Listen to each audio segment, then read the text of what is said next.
రేపు గురువారం అమావాస్య 20వ తారీఖు మనకి కార్తీక మాసంలో అయితే అమావాస్య వచ్చిందనమాట. సో, మనకి ఇంట్లో నరదృష్టి లేదా నరఘోష ఉన్నట్లయితే ఎలాంటి సింప్టమ్స్ ఉంటాయి? అవన్నీ పోగొట్టుకోవడానికి మనం ఈజీ అండ్ సింపుల్ రెమెడీని ఎలా చేయాలో ఈ వీడియోలో అయితే నేను క్లియర్‌గా ఎక్స్‌ప్లెయిన్ చేస్తాను. ఈ వీడియోని మాత్రం మిస్ అయ్యారంటే మీరు చాలా మంచి యూజ్‌ఫుల్ ఇన్ఫర్మేషన్ మిస్ అవుతారు. సో, లాస్ట్ వరకు చూడండి. ఓపికగా వినండి.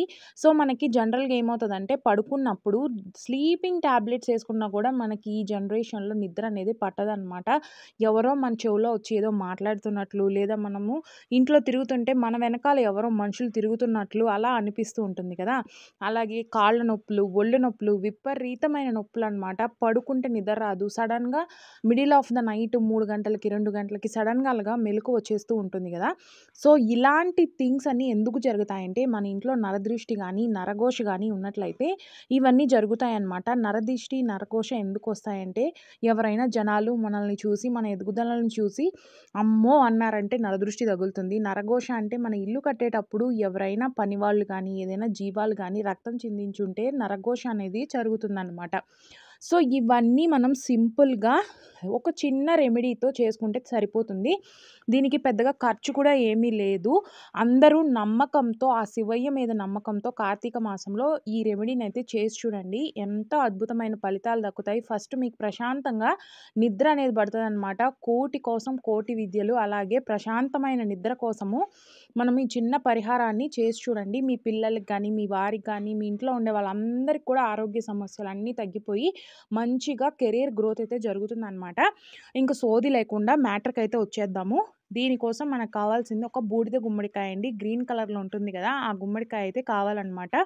రేపు అమావాస్య కాబట్టి మార్నింగ్ 9:00 లోపల ఈ రెమెడీని చేస్తే చాలా మంచి జరుగుతుంది. ఏం లేదండి, పూజ గదిలో యథావిధిగా రేపు ఉదయాన్నే లేసి తలస్నానం చేసి శివయ్యకి పూజ చేసుకున్న తర్వాత ఈ గుమ్మడికాయకి గుండ్రంగా పసుపు రాసి లేదా త్రిపుండ్రాలు శివయ్య నామాలని 3 నామాలను పెట్టేసి మధ్యలో కుంకుమ బొట్టు పెట్టాలి. గంధంతో గానీ, పసుపుతో గానీ త్రిపుండ్రాలు వేసి కుంకుమ బొట్టు పెట్టిన తర్వాత దానికొక ఎర్రటి పుష్పాన్ని సమర్పించి, ధూపాన్ని కడ్డీలతో చూపించి, హారతిచ్చేసి, నైవేద్యం పెట్టి హారతిచ్చిన తర్వాత కొంచెం సాంబ్రాణి వేసి దాన్ని తీసుకెళ్ళి గుమ్మం బయట ఎడమ వైపు గానీ, కుడివైపు గానీ నల్ల దారము అమ్ముతారనమాట గుమ్మడికాయలు కట్టడానికి.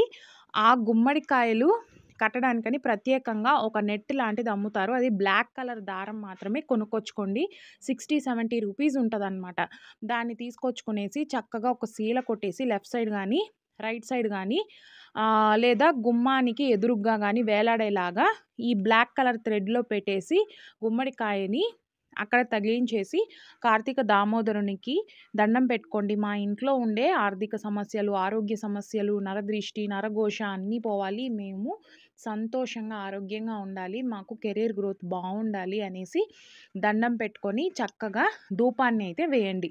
ఇది మార్నింగ్ 9 లోపు మాత్రమే చేయాలి. అలా చేస్తేనే మంచి ఫలితాలైతే ఉంటాయి. భార్యాభర్తలు తరచుగా ఇంట్లో చిన్న చిన్న విషయాలకు గూడా గొడవ పడుతూ ఉంటారనమాట. అక్కడ ఏమీ ఉండదు. బట్ గొడవ మాత్రం ఇంత పెద్దదయిపోతదనమాట. ఊరికనే కోపాలు, చికాకులు వచ్చేస్తూ ఉంటాయి. వీళ్ళందరూ తప్పకుండా ఈ రెమెడీని ట్రై చేసి చూడండి.